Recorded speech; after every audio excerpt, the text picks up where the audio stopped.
Hey, hello again, sports fans. Scott Travis here with another Scott Travis Sports News Update, and this time it's going to be the 2013 Red Sox midseason update, which is sponsored by Hairspray Salon, 259 Wickenden Street in Providence. For all your beauty needs, my friend Luz Prey is the proprietor down there. So stop in there. Guys, you can get your gals a gift certificate, and they'll love you for it. Okay, folks, what a season so far for the Red Sox. But let's go back where we started. First of all, after the 2012 season, the debacle that was Larry Lucchino trying to run the team, hiring Bobby Valentine, and you can just see how much of a pathetic farce the whole thing was last season.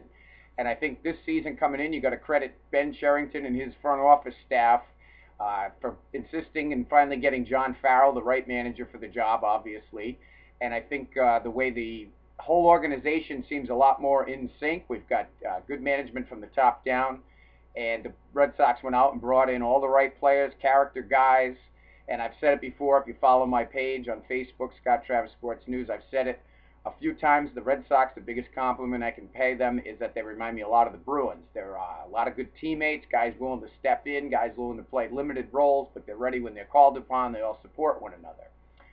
So here we are. It's just coming back from the All-Star break, the American League winning the All-Star game, which I'll mention later. It's good news if the Red Sox do get there. At least they'll have home field in the World Series. But Red Sox come in 58-39, best record in the American League, first place in the AL East. And I had thought they were going to have a pretty good season this year, but even I'm a little bit surprised that they've managed to battle through everything they have. Now, how have they done it? I started saying great organizational leadership from the top down. I think the pitching coach, Juan Nieves, that Farrell brought with him, has done a remarkable job of the pitchers, getting people back on track. I think we've had players step up. Daniel Nava, the great story he is, from not making his high school and college team and battling an independent ball. And, you know, coming in this year, he had basically for the first time was going to be assured he was on the roster. But now he's gone on and he's earned himself a spot where he's basically in the lineup on an everyday basis, whether it be in left and right field or filling in at first base, and he even filled in center field when there were some injuries.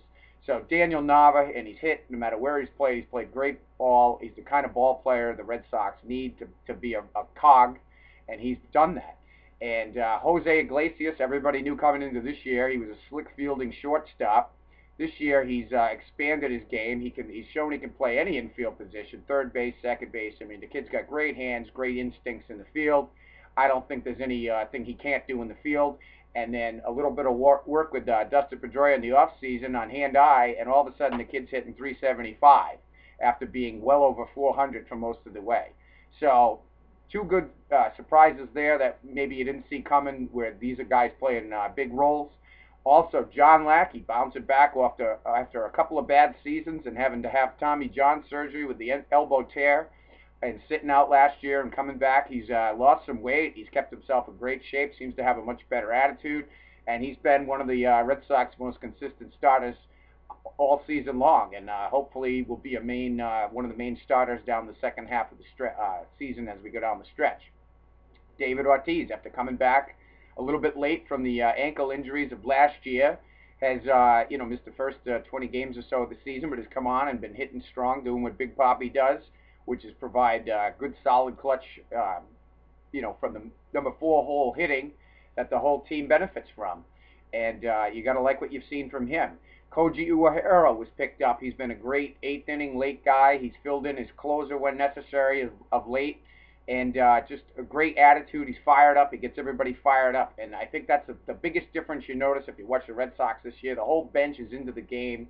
Guys are jumping around, and Uehara is certainly the leader of that contingent, and it certainly brings a lot of excitement, especially after he finishes an inning. He comes in and high-fives everybody. It's great.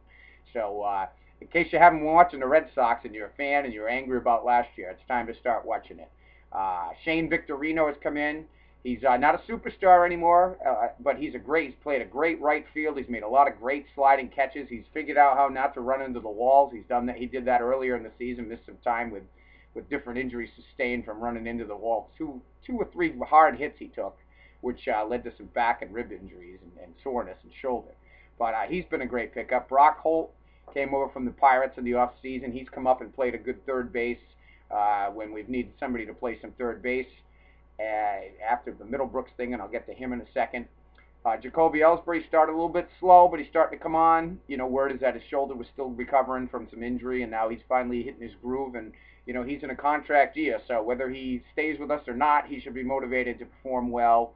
And a healthy Jacoby Ellsbury in the leadoff spot, doing what he does, getting on base, stealing bases, playing a good center field. That's going to take the Red Sox a long way. Disappointments, I mentioned him earlier. Will Middlebrooks. Nobody saw him in AAA, and he didn't hit well, and he also struggled in the field. And I think I like what the Red Sox have done. They just said, look, go down to Pawtucket and get straightened out. And even though they've had some different roster issues, they've left him in Pawtucket. The kid needs to hit at Pawtucket before you bring him back to the big leagues.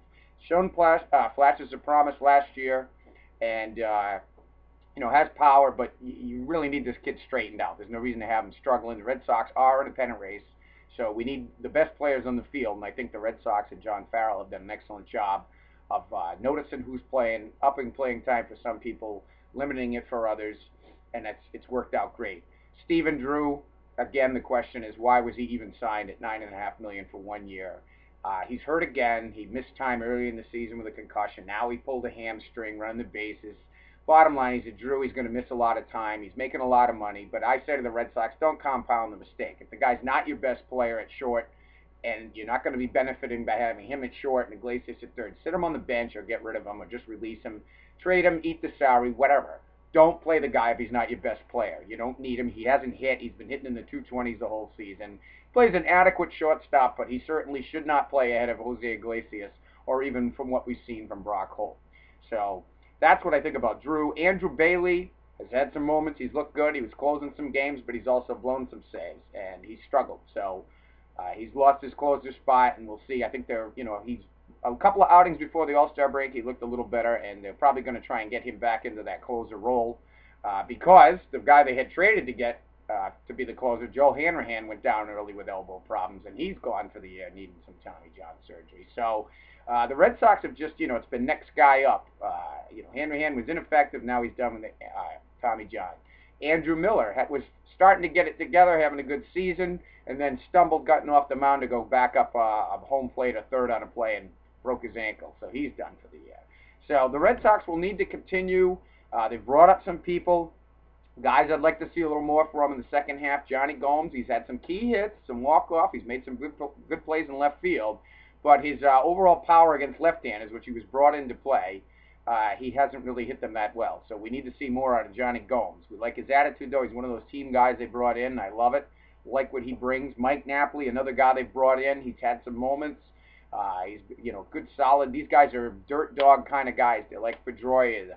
They're like they're guys you want on your ball club, and that's you can say that about Victorino, but Napoli's certainly in that mix. Ryan Dempster, he's had some good outings, a little bit inconsistent, but he's going to go out there and throw 7 innings, and he's going to strike out some people. Hasn't gotten the run support. I think he's pitched a little better than his record would show. But again, hopefully he can stay strong and healthy down the second half. Felix Doubront looks like he's finally getting it going. He showed up to camp out of shape, which has kind of set him back, but he's been a little better in his last few outings. So we're looking for some consistency. We want, out of these Red Sox starters now, you're into the point in the season, they need to go into the 6th inning at least. The Red Sox do have, Tozawa, and they have Uehara, and they got Bailey out there. And, so if you get 6 innings out of the starter, you should be in pretty good shape down the stretch.